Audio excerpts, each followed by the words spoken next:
वक्रतुंड महाकाय सूर्यकोटि संप्रभा निर्विघ्नं कुरु मे देव सर्वकार्येषु सर्वदा। माता रामो मत्पिता रामचन्द्रः स्वामी रामो मत्सखा रामचन्द्रः सर्वस्व मे रामचन्द्रो दयालु नान्यव जाने नैव जाने न जाने।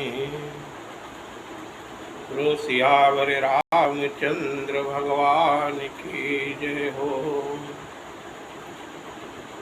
श्री राम जय राम जय जय राम। श्री राम जय राम जय जय राम। महात्मा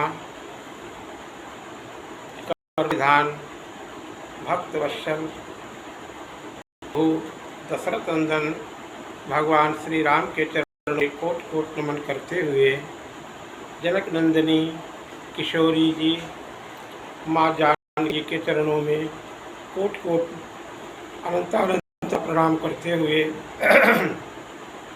शरणागत रखते हुए श्री वरदानी हनुमान जी महाराज से यही प्रार्थना करते हुए, हे प्रभु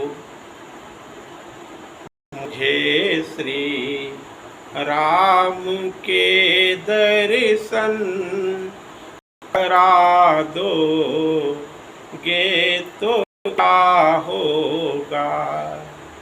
मुझे श्री राम के दर्शन करा दो गे तो क्या होगा। लोग कहते हैं वरदानी ये वर दोगे तो क्या होगा। मुझे श्री राम के दर्शन करा दो गे तो क्या होगा। सुना सुग्रीव को तुमने ही शुभ दर्शन कराए थे। सुना सुग्रीव को तुमने ही शुभ दर्शन कराए थे। मेरी भी मित्रता प्रभु से करा दो गे तो क्या होगा। मेरी भी मित्रता प्रभु से करा दो गे तो क्या होगा। मुझे रघुनाथ के दर्शन करा दो गे तो क्या होगा। मंत्र दे कर विभीषण को बुलाया राम दल में था। मंत्र देकर विभीषण को बुलाया राम दल में था।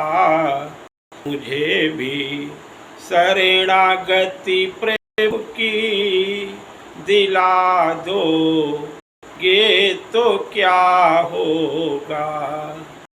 मुझे रघुनाथ के दर्शन करा दो गे तो क्या होगा।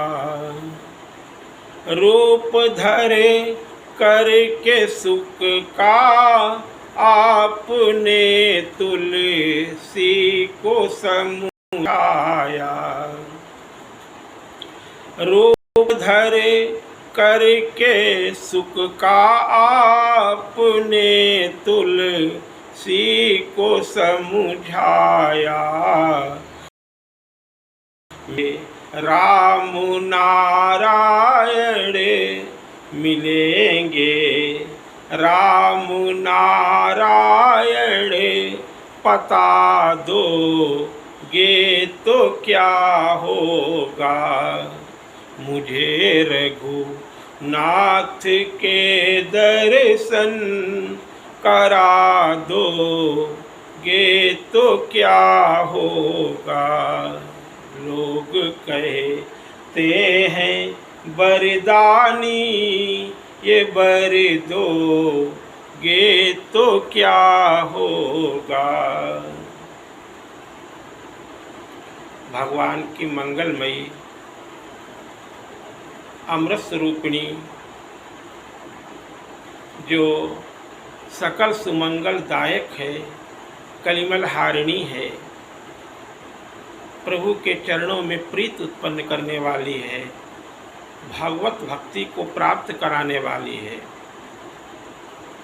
ऐसी श्री राम कथा हनुमान जी की सत प्रेरणा से आप सभी भक्तगण श्रवण कर रहे हैं। देखो, पहले भी अनंत वर्षों से निरंतर भगवान की मंगलमयी कथा गाई जाती रही है।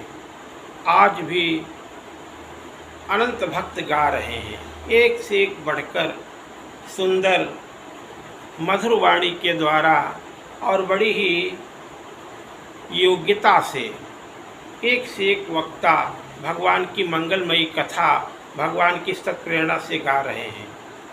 सब गा रहे हैं, सबको भगवान प्रिय हैं, सबके भगवान हैं। कारण क्या है, क्यों गा रहे हैं? सब भगवान की ही कथा क्यों गा रहे हैं? क्योंकि भगवान सबसे प्यारे हैं। भगवान सबके लिए, जैसे कि वायु की ज़रूरत सबको है, जल की ज़रूरत सबको है, अग्नि की ज़रूरत सबको है, सूर्य के ताप की ज़रूरत सबको है, चंद्रमा की शीतलता की ज़रूरत सबको है, अन्न की ज़रूरत सबको है, ऐसे ही परमात्मा की ज़रूरत सबको है। भक्तगण श्रवण करते हैं और संत महात्मा प्रेम पूर्वक गाते हैं। यद्यपि भगवान की मंगलमय लीला का पार कोई नहीं पा सकता। गरुड़ जी महाराज से कागभूषुंडी जी महाराज यही कहते हैं, भगवान की महिमा का पार कौन कर पा सकता है। तुम ही आदि खग मसक प्रजंता, बोले नभ उड़ाई और नहीं पावही अंता। ऐसे ही परमात्मा की लीला है, लेकिन सब गाते हैं। तदपि कहे बिनु रहा न कोई। भगवान की अनंत लीलाएं हैं, अनंत परमात्मा के रूप हैं। विविध भाव से संत महात्मा उसे गाते हैं। करोड़ों कल्पों तक गाते रहेंगे, फिर भी पार नहीं पाएंगे। ये दिन भी इसी प्रकार से लघु प्रयास भगवत प्रेरणा से कर रहा है, क्योंकि स्वांताय सुखाय। आप सबकी बड़ी करुणा है, जो भक्त श्रवण कर रहे हैं और करेंगे। ये मेरे ऊपर बड़ी करुणा है, बड़ी कृपा है, बड़ी दया है। हम तो अपने लिए कर रहे हैं। भगवान की मंगलमयी कृपा से भगवान का गुणानुवाद करने का, उनकी मंगलमयी चर्चा करने का सुअवसर प्राप्त हुआ है। हम तो यही चाहते हैं, यही मांगते हैं, यही मंगल कामना करते हैं, निरंतर प्रभु का गुणानुवाद होता रहे। अब हम हनुमान जी की तरह तो कथा नहीं कह पाएंगे, शंकर जी की तरह तो कथा नहीं कह पाएंगे, याज्ञवल्क्य जी की तरह तो कथा नहीं कह पाएंगे, कागभूषुंडी जी महाराज की तरह तो कथा नहीं कह पाएंगे, गोस्वामी तुलसीदास की तरह तो नहीं बन पाएंगे। आज भी वर्तमान में एक से एक बढ़कर के संत महात्मा वक्ता इतनी सुंदर सुंदर कथाएं कह रहे हैं, उनकी तुलना तो नहीं कर पाएंगे। लेकिन क्या करें, भगवान जब समुद्र पे सेतु बांध रहे थे, क्योंकि एक यही तुलना यहाँ पे समझ में आ रही, हालांकि हम उस परम पवित्र परमात्मा की वो विभूति, उस जीव की भी तुलना करने योग्य हम अपने आप को नहीं मानते हैं, लेकिन फिर भी एक दृष्टांत दे रहे हैं। जब पुल बनाया जा रहा था तो दिविद मयंद नील नल अंगद गद विकटास दधिमुख केहरि निसट सठ जाम बंत बलरास। ऐसे और भी अनंत कपि, बड़े बड़े बलवान और अनंत कपियों के साथ में भगवान वो लीला कर रहे हैं। सभी सेतु की रचना कर रहे हैं, सेतु बनाया जा रहा है। सेतु की रचना भगवान जो है स्वयं सेतु हैं, धर्म के सेतु हैं, धर्म सेतु करुणायतन।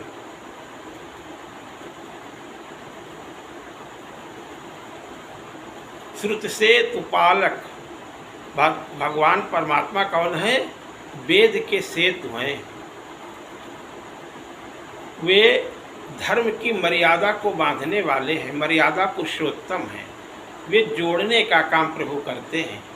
जनक जी और दशरथ जी को जोड़ा, विश्वामित्र जी और वशिष्ठ जी को जोड़ा, अयोध्यापुर से जनकपुरी को जोड़ा, मिथिलापुरी को जोड़ा, सभी संत महात्माओं को जोड़ा, सभी निर्बलों को आपने जोड़ा, बानरों को जोड़ा, कोल भिल्लों को जोड़ा।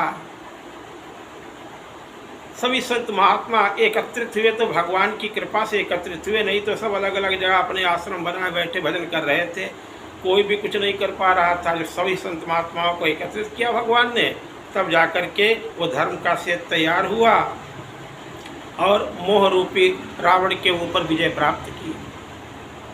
कहने का तात्पर्य, उस सेतु में सभी अपना अपना विशिष्ट सहयोग दे रहे थे। भगवान बैठे बैठे ये सब देख रहे थे। उन्होंने देखा कि एक छोटी सी गिलहरी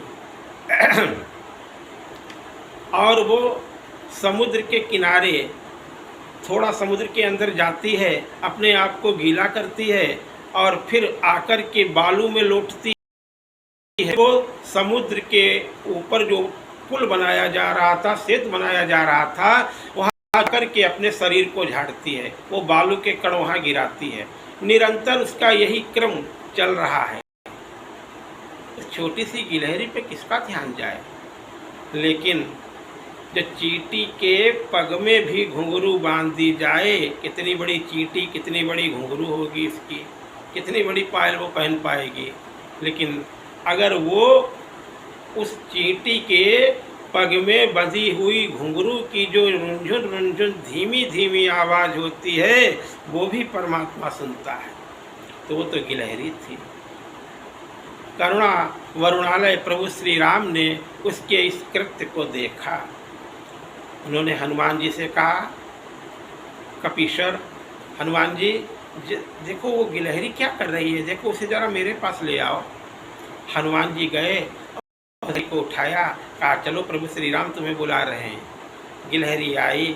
भगवान ने कहा, इतने बड़े बड़े विशालकाय बानर और इतने बड़े बड़े पहाड़ उठा कर के समुद्र में डाल रहे हैं, इतने बड़े बड़े पत्थर, और तुम इतनी छोटी सी हो, और इतना ये बीच बीच में बार बार जाके इन बानरों के बीच में तुम जाकर के समुद्र में जाती हो, बालू में लौटती हो, फिर पुल के ऊपर जाती हो, शरीर को झाड़ करके फिर पहुंच जाती हो समुद्र में, फिर बालू में अपने आप को बालू में लिपटा करके फिर सेतु पे आती हो। इसका प्रयोजन क्या है? क्यों कर रही हो? किसी का पैर पड़ जाएगा तो मर जाओगी। गिलहरी ने हर अपनी पूंछ फुलाई और गदगद वाणी में बोली, नाथ स्वामी, हे करुणा निधान, हे भक्त वत्सल, हे भक्त जनरंजन, हे कृपा सिंधु, हे दया सिंधु, मेरे मन में बस एक ही विचार है, प्रभु ये नलनील इतना प्रयास कर रहे हैं, ये समुद्र पे पुल बना रहे हैं, बड़े बड़े पत्थर जोड़े जा रहे हैं, लेकिन बीच बीच में कुछ न कुछ तो साँक रह ही जाती है, कुछ न कुछ उनमें जो रिक्तता रहती है। तो जब आपके इतने चरण सुकोमल है नाथ, जब आप चलेंगे कहीं आपके कोई पत्थर का कोना गड़ न जाए आपके, आप कुसुम से भी, पुष्प से भी सुकोमल आपके चरण हैं। मेरे मन में यही ठीस हो रही है, कहीं आपके चरणों में कहीं कोई जरा सी चोट न लग जाए, आपके चरण घायल न हो जाए नाथ। मैं यही विचार करके बार बार समुद्र में जाती हूँ और अपने शरीर को गीला करके बालू के कणों के द्वारा उन छिद्रों को भरने की कोशिश कर रही हूँ नाथ। हम क्या कर पाएंगे प्रभु, अब ये सब लगे हुए हैं आपकी सेवा में, तो क्या हमारा कोई भी कर्तव्य नहीं है या सेवा करने का मेरा कोई अधिकार नहीं है? क्या मैं आपकी सेवा करने से वंचित रह जाऊं? नाथ, जो भी जैसा शरीर आपने दिया है, जैसी शक्ति दी है, जैसी क्षमता दी है, उसी के अनुसार लगना तो हमें भी चाहिए। ये सब बानर लगे हुए हैं, तो क्या हम चुपचाप बैठे रहें? भगवान भक्त वत्सल हैं, भगवान मुस्कराए और उसकी इस दिव्य सेवा को देख करके द्रवित हो गए नाथ। भगवान ने उसे अपने हाथों पे उठाया। प्रभु तो भक्त वत्सल हैं, वो तो भाव को देखते हैं, प्रेम को देखते हैं, स्नेह को देखते हैं। भगवान ने उस गिलहरी पे अपनी कृपा वरद हस्त फेर दिया, गिलहरी धन्य हो गई, जन्म जन्मांतर के उसके पूर्ण सफल हो गए। नाथ, हम भी उसी तरह का एक क्षुद्र प्रयास कर रहे हैं। कहते हैं गिलहरी के ऊपर जो 3 रेखाएं हैं ये भगवान की ही बनाई हुई हैं।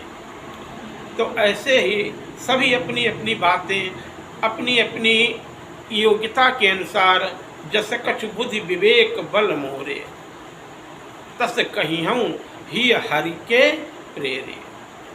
सब अपनी अपनी परमात्मा के चरणों में वो दिव्य प्रार्थना निवेदन कर रहे हैं। मैं उनके चरणों के रज के बराबर भी नहीं हूँ, लेकिन करुणानिधान, मैं तो आपको प्रसन्न करने के लिए, आपको प्रसन्न करने के लिए और अपने स्वांताय सुख के लिए, अपने अंतःकरण की पवित्रता के लिए, ये आपको टूटी फूटी वाणी के द्वारा जो कुछ भी सुना रहा हूँ, ये आप ही सुनवा रहे हैं, आप ही बुलवा रहे हैं। भावना तो यही है, लेकिन क्या मैं इस यानी कि मेरी कमजोरी ये है, तो इसके कारण से क्या मैं बोलना बंद कर दूं? क्या मैं आपका गुणगाना बंद कर दूं? कि मैं, अरे जो बालक, ये गोस्वामी जी ने ही तो सिखाया है।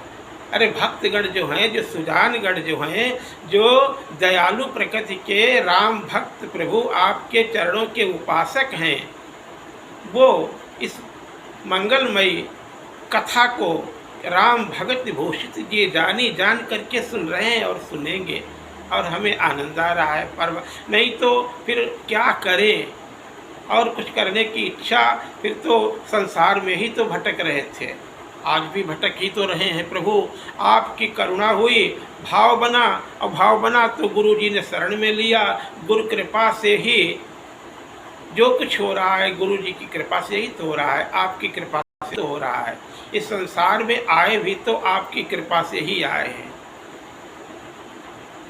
बड़े भाग्य मनुष्य तनु पावा, इसकी सफलता यह है नाथ। आपकी जिस पर कृपा दृष्टि होती है वही तो गुणगान कर पाता है। भक्तों से मेरा निवेदन है, प्रार्थना है कि भगवान के नामों से विभूषित जान करके वे पवित्र कथा को अवश्य श्रवण करेंगे। देखो, कहने का तात्पर्य यही है, जैसे भी हो भगवान का गुणगान करना चाहिए। जो बालक कहा और तो तरी बाता, ऐसा जान करके सुनेंगे। सुन ही मुदित मन पितु अरु माता।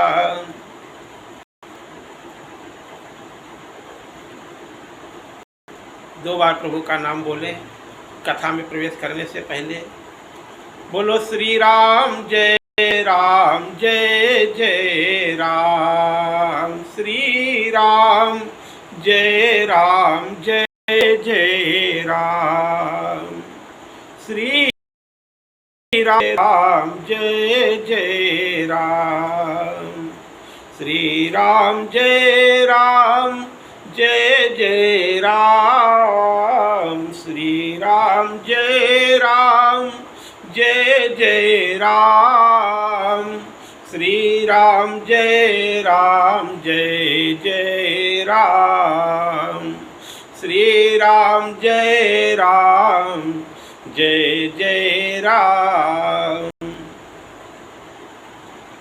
कल के प्रसंग में यही बताया जा रहा था, भक्त भगवान को प्रिय है और ज्ञानियों पे भगवान की कृपा दृष्टि तो रहती है, लेकिन उनकी चिंता ज़्यादा नहीं रहती है। और हम तो यही मानते हैं, अरे हमारे तो है श्री रघुनाथ, हमें किस बात की चिंता। हमारे भक्तों को यही बल होता है, हमारे तो है श्री रघुनाथ, हमें किस बात की चिंता। चरण में रख दिया जब मात, हमें किस बात की चिंता। हमारे तो है श्री रघुनाथ, हमें किस बात की चिंता। न खाने की न पीने की, न सोने की न जगने की। न खाने की न पीने की, न सोने की न जगने की। प्रभु का कर रहे गुणगान, हमें किस बात की चिंता। हमारे तो है श्री रघुनाथ, हमें किस बात की चिंता। किया करते हो तुम दिन रात, क्यों बिन बात की चिंता। तुम्हारे प्रभु को रहती है तेरे हर बात की चिंता। तुम्हारे प्रभु को रहती है तेरे हर बात की चिंता। हमारे तो है श्री रघुनाथ, किस बात की चिंता। चिंतन करो, चिंता छोड़ो। परब्रह्म परमात्मा की लीला का हेतु बनने वाले ये प्रताप भानु राजा कपट जाल में फंसते चले जा रहे हैं। यही प्रसंग चल रहा है। निशा घोर गंभीर वन, पंथन सुनहु सुजान। जिय जानिए जायो होत बिहार। आज रात्रि यहीं रुको। उस कपटी मुनि ने कहा सुबह आप जाइएगा, और बता चुके हैं वो अपने आप को सिद्ध मुनि इस तरह से बातों के जाल में फंसाया कि राजा उससे मांग रहे हैं कि हमें एक छत्र राज्य प्रदान हो जाए, एक कल्प तक मैं राज्य करूं, शत्रुओं से विहीन रहूं। बहुत तृष्णा बढ़ी हुई है और उसने राजा को अपने कपट जाल में फंसा लिया। कहता है मेरा नाम एक तनु है, सृष्टि की उत्पत्ति से ही मैंने ये शरीर धारण किया है। राजा कहते हैं कि किसी प्रकार से मेरा आप हित साधन करो। उसने कहा कि देखो 1 वर्ष तक 1 लाख ब्राह्मणों को नित्य आप भोजन के लिए आमंत्रित करो, मैं रसोई बनाऊं और वो ब्राह्मण उस भोजन को प्राप्त करें, जीवें, और जो जो ब्राह्मण आपका भोजन करेंगे वो आपके बस में होते चले जाएंगे। इस तरह से नित्य आमंत्रित करो। राजा के कहने से, बहुत प्रार्थना करने से उसने कहा कि ठीक है, हम आपके ऊपर प्रसन्न हैं, मैं आपका कार्य करूँगा। वैसे तो मैं कभी किसी नगर गांव में गया ही नहीं हूँ, लेकिन आपके ऊपर मेरी बड़ी बहुत आपके ऊपर मैं प्रसन्न हो गया हूँ। अब देखो, ये बात किसी को बताना नहीं। मैं तुम्हारे पुरोहित का रूप धारण करके 1 वर्ष तक तुम्हारे घर में रहूँगा और तुम्हारे पुरोहित को अपने यहाँ तपबल के द्वारा अपना रूप प्रदान करके यहाँ उसे रखूँगा। इस तरह से राजा से बातचीत करके, और राजा तो थका हुआ था ही, श्रमित था, श्रमित भूप निद्रायति आई, अशोकिमि सोव सोच अधिकाई। राजा तो सो गया। उसी समय कालकेतु नामक वो राक्षस आया जिसने सूकर का विष बनाकर के राजा को छला था। ये दोनों मित्र हैं। उस कालकेतु के 10 भाई और 100 पुत्रों को राजा ने मार दिया था। तही के सतसुत और 10 भाई। राजा ने इनको आतताई जान करके इनका वध कर दिया था। वो भी बदला लेने के ही फिराक में था। वो सोच रहा था कब मौका मिले, कब मौका मिले। तो इस क्षत्रिय राजा ने और उस कालकेतु राक्षस ने, दोनों ने मिलकर के षड्यंत्र किया था। दोनों ने अपने कार्य को सिद्ध करने के लिए योजना बनाई थी और राजा भावी बस उसमें फंस गए। सारी बातें बताई। कालकेतु हर्षित हुआ, कहा तुमने अपना कार्य कर लिया, अब मैं अपना कार्य करूँगा। और उसने सोते ही सोते राजा को घोड़े समेत नगर में पहुँचा दिया। 70 योजन नगर दूर, लेकिन राक्षस के लिए असंभव नहीं। वो तो राक्षसी माया जानता है। और रानी के पास शयन करा करके और उपरोहित को हरण करके एक गुफा में बंद कर दिया और स्वयं उपरोहित का रूप बना करके पुरोहित का, और वो उसके घर में जाकर के बैठ गया। सुबह राजा जगा, देखा ब्रह्म मुहूर्त में ही अपने आप को रानी के समीप पा करके, फिर उस मुनि की याद करके, उन बातों का विचार करके राजा चुपचाप उठा और अस्पताल में गया जहाँ घोड़ा बंधा हुआ था। उसने घोड़े पे सवार होकर के नगर के बाहर चुपचाप चला गया। थोड़ा दिन चढ़ जाने के बाद नगर में आया।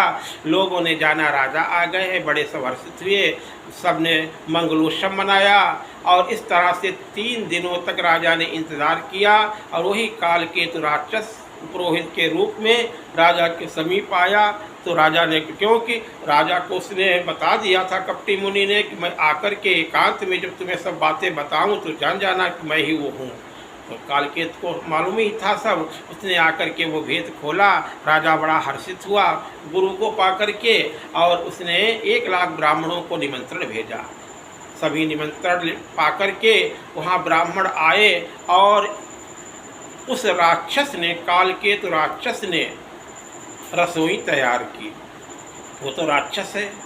विविधि मृगन कर आमिष रांधा, और तेहि महु विप्र मांस खल साधा।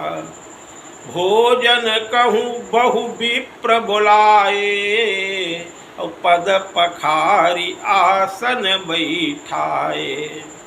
राजा परसन जब ही लाग मही पाला, भय आकाश बानी तेहि काला। विप्र वृंद उठी उठी ग्रह जाहू, हई बड़ी हानि अन्न जनि खाऊ। क्योंकि भय रसोई और भूसुर मासु, और सब द्विज उठे मानि विश्वासु। ब्राह्मणों को बिठा कर के राजा ने उनके पहले पैर पखारे, चरण धोए, फिर आसन पे बिठाया और फिर वो रसोई से भोजन ला कर के परोसने लगा। जिस समय रसोई से भोजन ला कर के राजा ने परोसा और ब्राह्मण देवता जो वहाँ सब उपस्थित थे उन्होंने भोजन प्रारंभ करना ही चाहा, उसी समय आकाशवाणी हुई, हे ब्राह्मणों, हे विप्रो, इस अन्न को मत ग्रहण करो।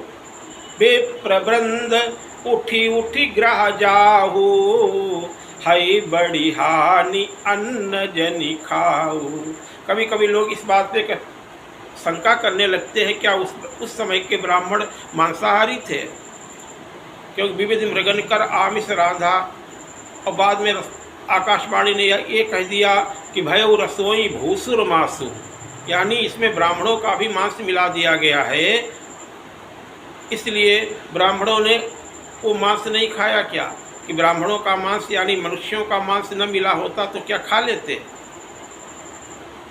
शब्द जूठे मान विश्वासु, लेकिन पूरी बात, पूरा वाक्य जब तक बात पूरी न हो जाए तब तक उसका अर्थ नहीं निकाला जा सकता है।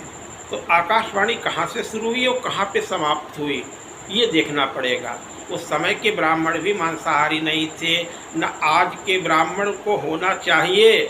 जो हैं वो ब्राह्मण नहीं है, ब्राह्मण तो रावण का परिवार भी था, वो राक्षस हैं। जो मांसाहारी है वो राक्षस है, उनको ब्राह्मणों में गिनती करनी ही नहीं चाहिए।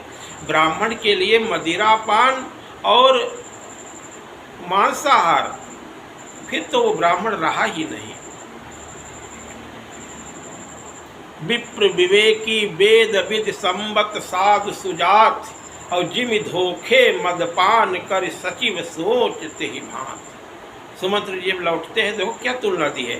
धोखे से भी ब्राह्मण अगर मदिरापान कर लेता है तो उसको महापातक लगता है। ऐसे इतना सोच होता है, क्या हो गया हमसे, यानी भगवान को वन में छोड़ करके केवट के निषादराज के यहाँ जब लौटते हैं तो ऐसे चिंतित हैं, ऐसा दुखी होता है। ब्राह्मण तो कभी मांसाहार कर ही नहीं सकता है। उस समय के सभी ब्राह्मण शाकाहारी थे, सात्विक प्रकृति के थे, तपस्वी थे सभी। तो फिर ऐसा क्यों लिखा है? ऐसा इसलिए लिखा है कि वो जो बनाया था उसने, कालकेतु ने, वो सब मांस ही बनाया था। क्योंकि कालकेतु राक्षस है। अगर वो अन्न के भंडार में चोरी करने जाता तो सैनिक पकड़ लेते या भेद खुल जाता। अब इतने 1 लाख ब्राह्मणों का रोज भोजन बनाने के लिए व्यवस्था सब उसी के हाथ में है, तो अन्न तो वो बनाना ही नहीं चाहता है। क्योंकि उसके द्वारा जो षड्यंत्र रचा गया है, जो प्रपंच रचा गया है, उसका उद्देश्य ही यही है कि किस प्रकार से राजा का विनाश किया जाए। तो और राक्षस होने के कारण वो पशुओं को ला करके, ये उसके लिए सुलभ है, वो जाकर के वन से पशुओं को लाता है और उसमें विविध मृगन कर आमिष रांधा, और तेही में हो विप्रमांस खल सांधा। तो मृगों में गौ भी आ गई, गौ मांस भी आ गया, और फिर पराकाष्ठा उसने कर दी कि क्यों राक्षस है, राक्षस तो मनुष्यों को खाने वाले होते हैं। और ब्राह्मणों को भी पकड़ लाया, उनको भी पकड़ करके उसने उन्हीं में उनको रांधा। तेही में हो विप्र वेद पाठी ब्राह्मण, राक्षस तो राक्षस ही हो गए हैं। देखो संत महात्मा वहाँ तपस्या, वो वेद पाठी ब्राह्मण ही तो थे, संत महात्मा थे। सभी संतों की कोट में तो सभी आज संत महात्मा ही तो थे वहाँ। रघुनाथ जी से यही तो कहते हैं, प्रभु आप तो सब जानते हैं, निश्चर निकर सकल मुनि खाए, सुनि रघुवीर नयन जल छाए। तभी तो आपने प्रतिज्ञा की, निश्चरहीन करऊँ मैं भुज उठाई पनकेन, और सकल मुनिन के आश्रमन जाय जाय सुख दीन। तो उसने तो मुनियों को, ब्राह्मणों को जो मिल गया पकड़ लाया और बना दिया भोजन। सब मांसाहारी ही भोजन बना था। लेकिन विचित्रता क्या थी, इसलिए नाना प्रकार के जो व्यंजन बनते हैं हर जगह, हर होटल में जाकर के आप बिना जाने पहचाने खाते चले जाते हैं। क्या बना हुआ ये जानते भी हैं क्या? अगर अपने शील की रक्षा करनी है, धर्म की रक्षा करनी है, सात्विक भोजन जो है जानबूझ समझ करके ही करना चाहिए। क्या बना ये तो हम जान लें, उसमें तो इतनी चमक दमक होती है मालूम ही नहीं पड़ता, आप तो स्वाद में खाते चले जा रहे हैं। ये तो भगवान ने, देवताओं की कृपा हो गई, आकाशवाणी हो गई, रक्षा हो गई, लेकिन वहाँ दिखाई क्या देता है? बनाया तो उसने मांस है, लेकिन आकाशवाणी क्या कह रही है? विप्रवृंद उठी उठी ग्रह जाहू, स्पष्ट कहा है। और है बड़ी हानि अन्न जनि खाहू, ये तुमको जो अन्न दिखाई दे रहा है ये अन्न नहीं, ये सब मांस है, ये उसकी माया है। माया मैं तेहि कीन रसोई, इतने व्यंजन तैयार है, क्या बनाए कुछ समझ में नहीं आ रहा है। बहुत व्यंजन बनते हैं आजकल पार्टियों में, खैर उसका उल्लेख मैंने करा, लेकिन अपनी समझदारी के अनुसार जो धर्म पथ पे चल रहे हैं उनके लिए संकेत है, जो भगवान के मार्ग पे चल रहे हैं उनके लिए संकेत है, जो रघुनाथ जी की प्राप्ति करना चाहते हैं उनके लिए संकेत है। शुद्धि अन्न से ही होती है। अन्न शुद्ध है कि नहीं है, ये ऐसे तो बहुत ज़्यादा तो शुद्धता इस समय संभव नहीं है, लेकिन जितना हो सकता है उतनी तो शुद्धता करनी चाहिए। कम से कम सब जगह खाएं, लेकिन शाकाहारी ही रहें, इतना ही अच्छा है। भगवान ने उन ब्राह्मणों की रक्षा तो कर ली, और राजा की भी इसमें कोई गलती नहीं थी। राजा भी यही समझ रहा है कि हम अन्न परोस रहे हैं, और ब्राह्मण भी यही देख रहे हैं कि हम अन्न ही भोजन करने जा रहे हैं। तो आकाशवाणी हुई, उठो भयउर विप्रवृंद उठी उठी ग्रह जाहू, है बड़ी हानि अन्न जनि खाऊ, क्योंकि माया मैं तहि कीन रसोई, व्यंजन बहु गनि सकई न कोई।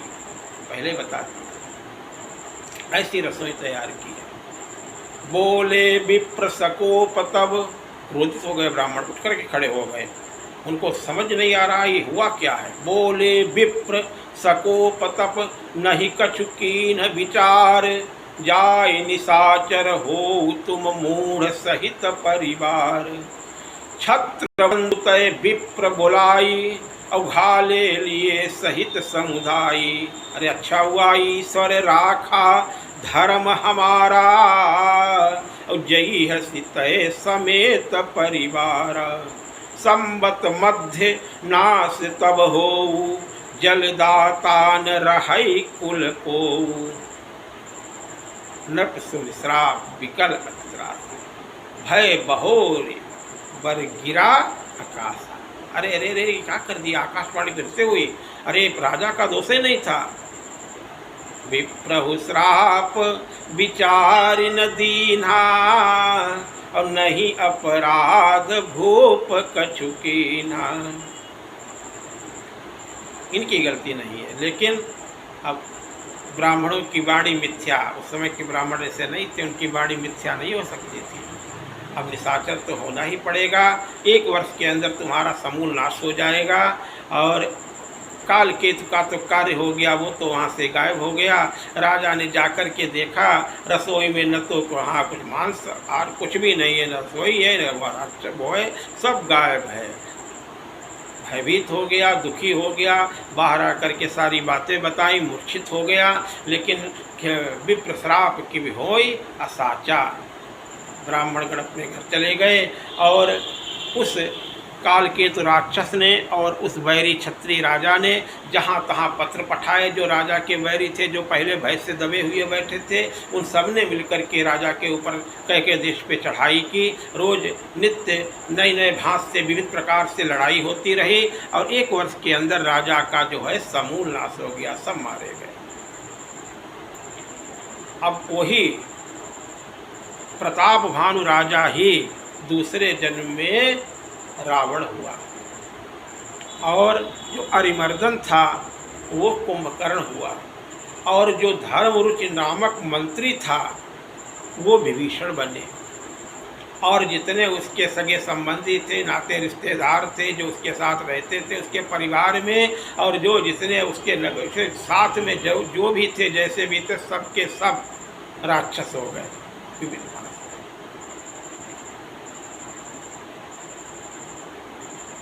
तीनों भाइयों ने विविध तपस्या की, उग्र तपस्या की। विश्रवा के पुत्र महामुनि विश्रवा के पुलस्त्य के पौत्र, इन्होंने भयंकर तपस्या की और ब्रह्मा जी प्रकट हुए, शंकर भगवान प्रकट हुए।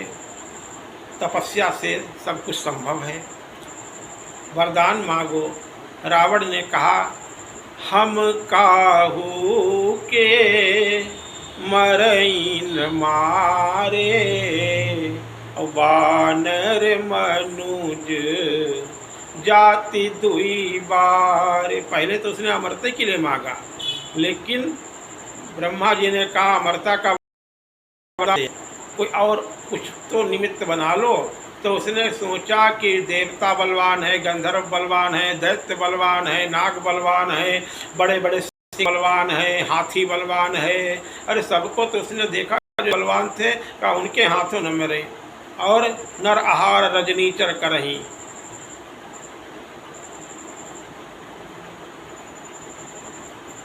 मनुष्यों को कमजोर माना, मनुष्यों को और वानरों को ये तुम्हारे आहार हैं, ये तो हमारा भोजन, ये हमारा क्या कर लेंगे। और भावीवश उसने यही मांगा कि हम मनुष्य और वानरों को छोड़ करके और हमें कोई न मार सके। कुंभकर्ण के पास गए। कुंभकर्ण ने उग्र तपस्या उसने भी की थी और वो चाहता था कि मैं जब वरदान मांगने के लिए हमसे कहा जाएगा तो हम यही मांगूंगा कि 6 महीने तक जागता रहूं, खूब भोजन करूं, खूब खाऊं और एक दिन सोया करूं, निरंतर 6 महीने तक जागता रहूं। लेकिन ब्रह्मा जी ने सोचा कि अगर ये 6 महीने तक जागता रहेगा तो संसार 6 महीने में ही सारा खा जाएगा, चौपट हो जाएगा संसार, मेरी बनाई हुई सृष्टि को नष्ट कर देगा। तो शारद प्रेरिता सुमति फेरी, शारदा मैया का स्मरण किया, सरस्वती मैया आई और कहा इसकी बुद्धि को बदलो। और शारदा मैया, इसीलिए सरस्वती का ध्यान करना चाहिए। या कुंदेन्द्र तुषार हार धवला, या शुभ्र वस्त्रावता, या वीणावरदंड मंडित करा, या श्वेत पद्मासना, या ब्रह्माच्युत शंकर प्रभर्ति देवई सदा वंदिता, सामह पातु सरस्वती भगवती निशेष जाड्यापा। माँ भगवती सरस्वती ने उसकी मति को फेर दिया और वो मांगना चाहता था कि मैं जागूं 6 महीने, लेकिन उसने मांग लिया कि मैं 6 महीने तक सोता रहूं और एक दिन जगूं। 6 महीने की नींद उसने मांग ली। मांग से नींद मास खटकेरी। देखो अपनी अपनी रुचि है, रावण क्या मांगता है, कुंभकर्ण क्या मांगता है। लेकिन जब विभीषण के पास गए दोनों, शिव और ब्रह्मा जी गए, विभीषण पास पुनि कहेउ पुत्र बरु मागु, तेहि मागेउ भगवंत पद, कमल अमल अनुराग। इतना ही मांगना चाहिए परमात्मा से। मांगना है तो ईश्वर से परमात्मा का अनुराग मांग ले, प्रेम मांग ले।